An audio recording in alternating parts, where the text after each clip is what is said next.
It's still the Bumper Breakfast Show, and I'm still on set this morning with Rio, MC Rio. Welcome back to the Bumper Breakfast Show. And on set with us this morning, in the studio with us this morning, we have Mr. Babajide Durojaiye. He's a real estate developer, and we will be looking at tax before the new Minister of Housing and Urban Development on reducing housing deficit. Welcome to the show, sir. Good morning. Good morning. Good morning. Yes, sir. Yeah. A proper introduction of yourself to the people watching, sir. Yeah, I'm Deacon Durojaiye, the Managing Director of Legrani Property Development Company Limited, a real estate development, and we have been in existence for over 15 years, and we have delivered over 11 estates, and we are doing almost about 4 at the same time now. And one of the major projects we are doing is at Breakafast, the Alexandra Court, Coastal City. Okay. Thank you, sir. The new Minister of Housing and Urban Development, Mitv'S, he has said that he understood all the challenges in the sector, adding that he was determined to fix them, leveraging on the support, expertise, and knowledge of industry stakeholders. He has a lot. When we look at it, he has a lot in his cup. Housing deficit in Nigeria, will I say it has come to stay? Because we always have housing deficit. With the new minister, what do you think we should be expecting as a real estate developer? Thank you very much. Probably I'm not the spokesperson to the minister, but the major thing is that I know the minister very well. He has been in the housing sector for a very long time, especially as the former MD of Federal Mortgage Bank. But what I believe is that the housing deficit will continue to increase if nothing is done, because the population is increasing at a higher rate. So the major thing which I believe is that the government have done the right thing by bringing somebody like Ahmed Dangiwa into the scheme.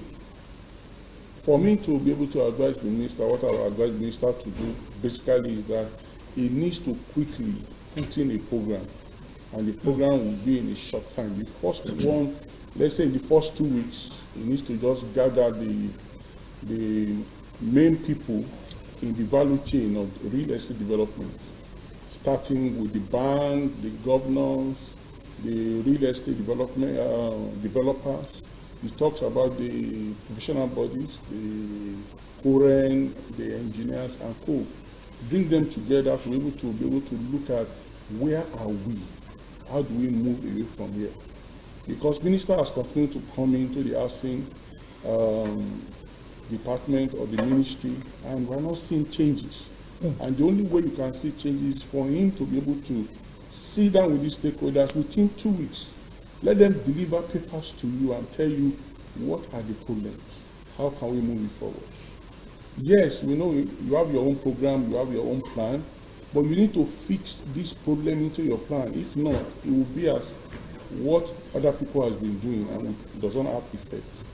And the second thing is that in the next 2 weeks after, put all these papers together, align it with your own program, and be able to dissect it, and be able to put it in the right way, and be able to address it properly. What I believe he should do to have major effects, to reduce housing deficit, to have effect on people, is to change the scenario we have now. The scenario how housing is being done is not helping things, it's not helping matters. The rich are the ones getting the houses, and the rich are transferring all these costs to the low-income people. And at the end of the day, you find that it will get to a level, these low-income people will not get a home. They will get a home back in their village. I think we're at that level now, sorry. Yes. They will get a home in their village. And we don't need to get to that. What he can do as a minister is to bring back what we call rent to own. You will be paying rent and you own the You own the place. There's going to be a certain time for you to pay.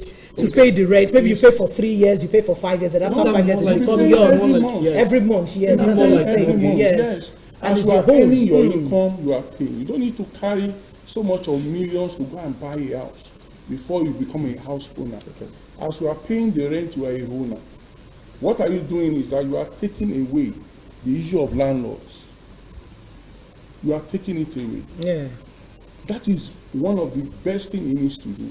And what I believe he should do is that look at the local government level. We have over 774 local governments in Nigeria.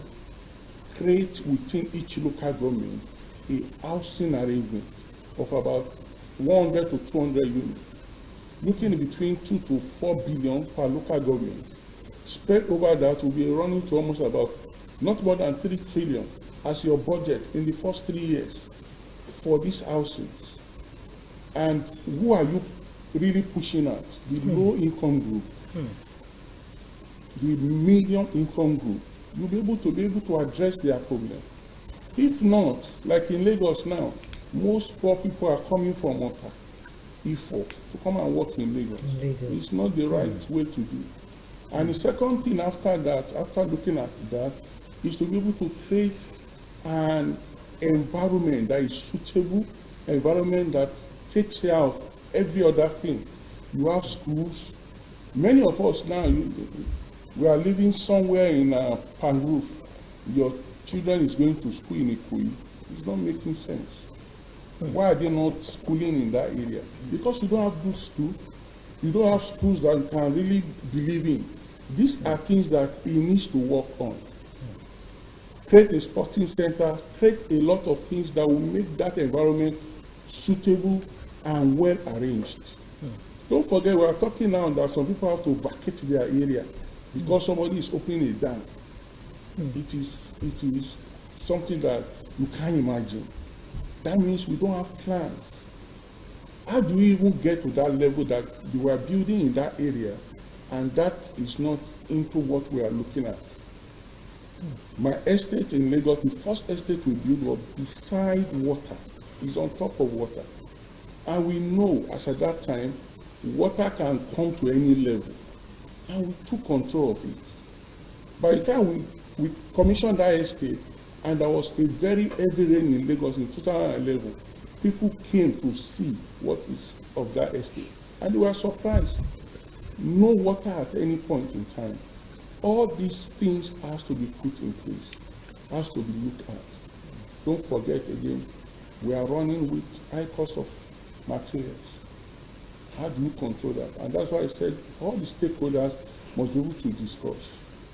People doing cement, bringing all the raw materials for construction that of cement, houses. I saw an analyst said in Nigeria we're buying cement for 5,000, and said Nigeria we are the one taking cement to Mali and they're paying 1,500, or in Cameroon they're paying 1,500 naira for cement. But we that we are producing it in Nigeria here, we are buying at the rate of 5,000 naira. Did you see that? I saw it somewhere on social media. Okay, so I'd like to ask you a question. I like the fact that you're in the private sector and that you are in a business that almost everybody wants to be involved now. Yes. And yet, if you check from 1991, our deficit in Nigeria started from 7 million deficit to 2007 12 million, and now we're on 28 million. And then something came to my mind. A lot of people going into real estate private businesses now are going because of money, not because they want to be, a solution provider. And then we have been mentioning government have to do this, government needs to do this there. But yet there are some houses that the real estate, developers are getting into. They are not even looking at the low income earners. They are focusing on those high income earners. So it's like they are less concerned with those low income earners because they are not even bringing program aside from the fraudsters that will tell you with 2,000 naira you can become a landlord in Lekki, and you invest with them until when they run your account down. So I understand that fact that government needs to be fully involved. 100%. But it seems the more we are having real estate developers, the more we are having house deficit, the more we are having problems in it. Because a developer will come to, let's say somewhere like Mitv'S now buy the land at a very, ridiculous amount from the owner. They would want to sell. Then, build something very big there, then chase those one away. Those one, you said they are coming from Ota, because eventually it's not the government that is buying those land from them. it's still the people that are buying from them. Then bringing, because I don't want to bring, tribal conversation in. I would have said something here, but then I'm afraid about the outcome. But then I'll just leave it aside. But I just want to say, what's your sector and people like you, because you said, oh, some people build houses in places where water will come and disturb them. Then you saw your own, then you took, proper measures and all. But then it doesn't look like you're bringing more solution. It's getting to look like the real estate developer bringing more difficulty on the people. So if you're talking about program where you say pay rent to own, and you're talking about 30,000 minimum wage here in Nigeria, where there's no even job, unemployment rate has increased, poverty rate has increased, and I don't see how that want to. So what's your own plan? Now, if you're going to work with government, like what is the plan? Will you tender to government in this scenario? And do you think you're bringing more solution to the people or to the house deficit? Okay, thank you very much. For me to be able to address that, I will therefore address something you have mentioned. You are talking about the housing deficit. What is bringing the housing deficit? Housing deficit is coming about due to urban migrations. It's not really that in real figure we have that housing deficit, but in view of the migration is what is bringing the housing deficit. Okay. People leaving the village, coming into the town will not be enough to be able to contain them. And this has made the real estate people to be able to eat into that and take a lot of money from people. And that is why I said the people that are already in the place will be pushed out. You see people that is ready to sell his house in Mushi and ready to relocate back to his village. This is what you will experience. And that will continue until things are done properly by all the stakeholders.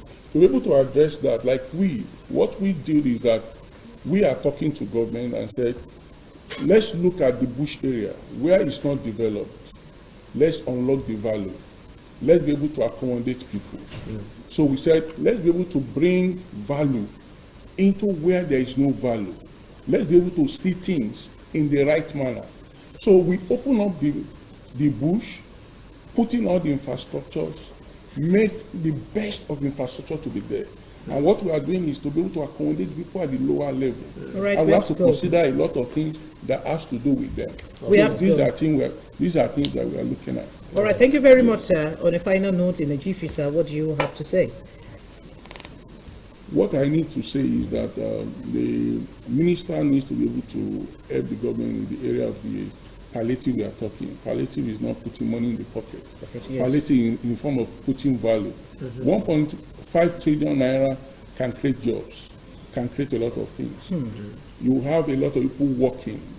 People selling food will be selling.